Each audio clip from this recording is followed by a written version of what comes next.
इस बीच पश्चिमी मीडिया की खबर के मुताबिक चीन परमाणु हथियारों की तैनाती के पुतिन के फैसले के खिलाफ खड़ा हो गया।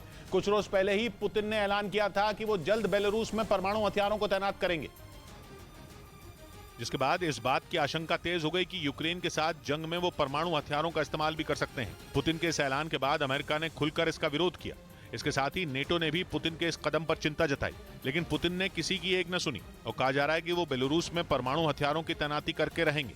लेकिन अब पुतिन के दोस्त चीन ने ही उनके खिलाफ मोर्चा खोल दिया है।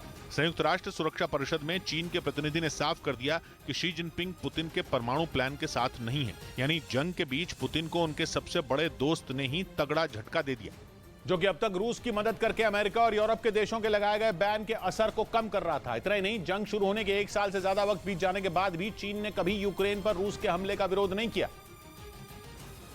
लेकिन अब लग रहा है कि चीन को भी पुतिन के इरादे ठीक नहीं लग रहे हैं, क्योंकि जंग आगे बढ़ने के साथ ही पुतिन परमाणु हमले की तरफ एक एक कदम बढ़ाते जा रहे हैं। पहले उन्होंने लगातार यूक्रेन की मदद करने वाले देशों को परमाणु हमले का डर दिखाया, उसके बाद अब उन्होंने परमाणु हथियारों की तैनाती का ऐलान भी कर दिया। माना जा रहा है कि पुतिन को जंग में हार मिली तो वो परमाणु हमले से भी नहीं चूकेंगे। इसी वजह से चीन ने यह साफ कर दिया कि वो परमाणु हथियारों की तैनाती के मुद्दे पर रूस के साथ नहीं है। इतना ही नहीं, चीन ने यह भी कह दिया कि पुतिन को अपने इस फैसले से पीछे हट जाना चाहिए ताकि विश्व युद्ध छिड़ने से रोका जा सके।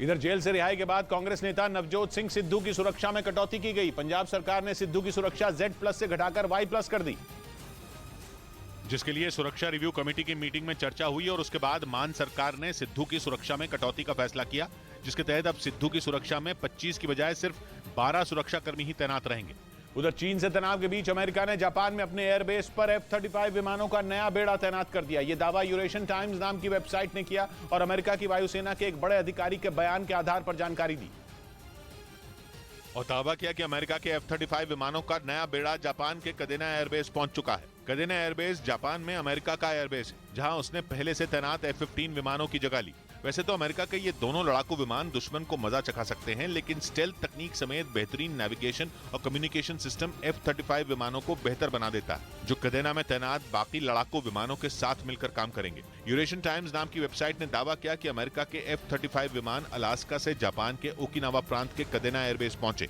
और वहां युद्ध अभ्यास की तैयारियों में जुट गए।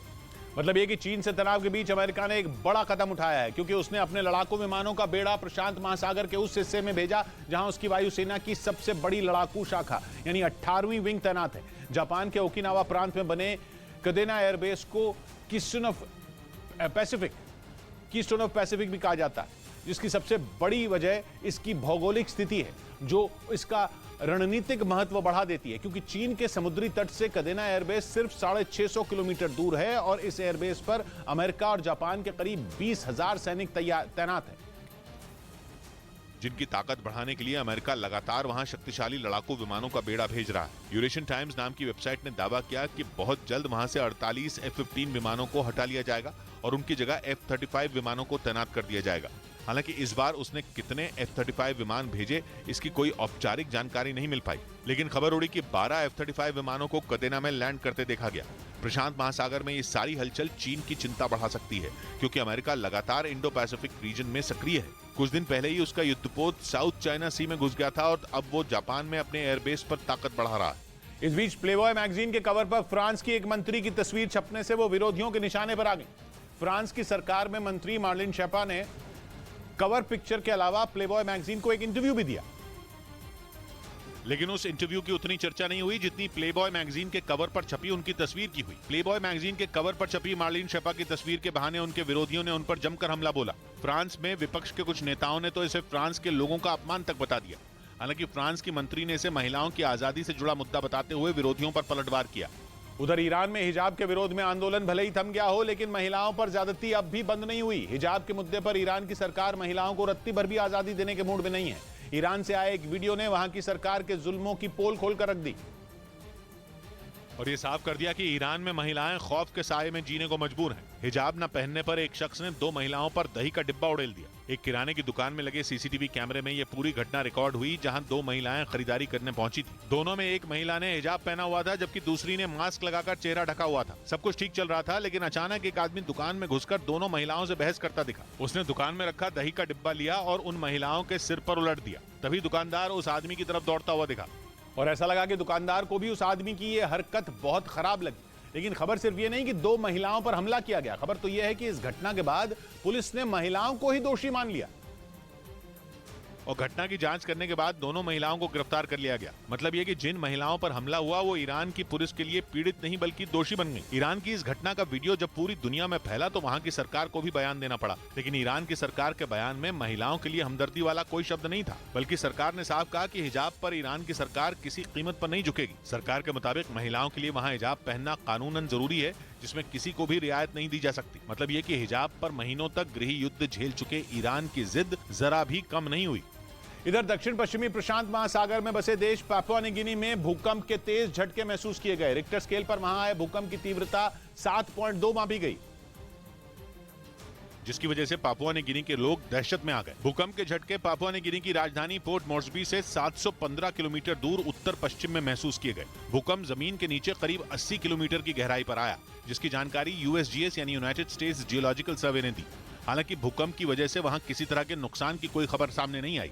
इस बीच यूरेशियन टाइम्स नाम की वेबसाइट ने दावा किया कि रूस की राजधानी मॉस्को को हमले से बचाने के लिए पुतिन वहां S-500 air defence missile system तैनात करने जा रहे हैं। मॉस्को की सुरक्षा के लिए वहां पहले ही कई S-400 डिफेंस सिस्टम तैनात किए जा चुके हैं।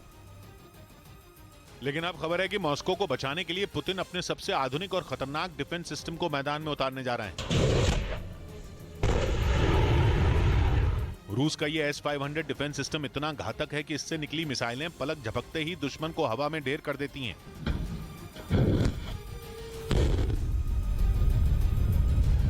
रूस का दावा है कि S-500 air defence missile system की तैनाती के बाद उसकी मर्जी के बगैर परिंदा भी मॉस्को के आसमान में पर नहीं मार पाएगा। खबर के मुताबिक S-500 मिसाइल डिफेंस सिस्टम रात के अंधेरे में भी बेहद सटीक तरीके से दुश्मन को मार गिराने की ताकत रखता है और इसमें लगे रेडार इतने शक्तिशाली हैं कि छोटे से छोटा टारगेट भी आसानी से पहचान लेते हैं। दावा है कि S-500 डिफेंस सिस्टम 600 किलोमीटर दूर तक वार करके दुश्मन को ढेर कर सकता है और इसीलिए अब इसे मॉस्को की सुरक्षा करने के लिए उतारा जा रहा है, क्योंकि पिछले कई महीनों में रूस के शहरों पर ड्रोन हमले बढ़े हैं और इन ड्रोन हमलों के पीछे यूक्रेन का ही हाथ बताया गया, जिसके बाद रूस ने मॉस्को की किलेबंदी शुरू कर दी, क्योंकि उसे इस बात का डर सताने लगा कि कहीं यूक्रेन से छोड़े गए ड्रोन मॉस्को तक पहुंचकर हमला न बोल दें।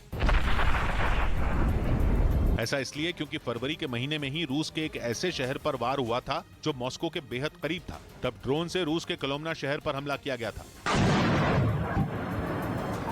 हालांकि ड्रोन हमले से पहले ही गिरकर नष्ट हो गया था, लेकिन कोलोमना शहर तक ड्रोन के पहुंच जाने ने पुतिन की चिंता बढ़ा दी थी, क्योंकि कोलोमना शहर रूस की राजधानी मॉस्को से सिर्फ 109 किलोमीटर दूर है। यानी एक तरह से देखें तो यूक्रेन का ड्रोन मॉस्को तक ही पहुंच गया था और इसी वजह से पिछले महीने मॉस्को में एक साथ 5 जगहों पर S-400 एयर डिफेंस सिस्टम तैनात किए गए थे। और तब रूस ने यह दावा किया था कि उसकी राजधानी किले में बदल गई है, लेकिन लगता है कि रूस में यूक्रेन के ड्रोन हमलों का खौफ बढ़ता जा रहा है, क्योंकि इतनी बड़ी संख्या में S-400 तैनात करने के बाद अब वो मॉस्को में उससे भी खतरनाक डिफेंस सिस्टम उतारने वाला है, क्योंकि खबर है कि यूक्रेन भी अपने ड्रोन की ताकत को धार देने में जुटा है। यूक्रेन के पास सोवियत संघ के दौर के ड्रोन काफी संख्या में और लंबी दूरी की मिसाइलों की कमी की वजह से यूक्रेन ऐसे ड्रोन पर ज्यादा निर्भर है जो दूर तक उड़ान भरकर हमला बोल सकें। इसी वजह से वो अपने पास मौजूद ड्रोन में बदलाव करके उनकी क्षमता भी बढ़ा रहा है। माना जा रहा है कि इसी से निपटने के लिए रूस ने भी ज्यादा ताकतवर S-500 मिसाइल डिफेंस सिस्टम को मॉस्को में तैनात करने का फैसला किया है, क्योंकि इसकी रेंज 600 किलोमीटर है, जबकि यूक्रेन की सीमा से मॉस्को की दूरी करीब 500 किलोमीटर है। यानी इससे निकली मिसाइल यूक्रेन से उड़ान भरते ही ड्रोन को ढेर कर सकती है।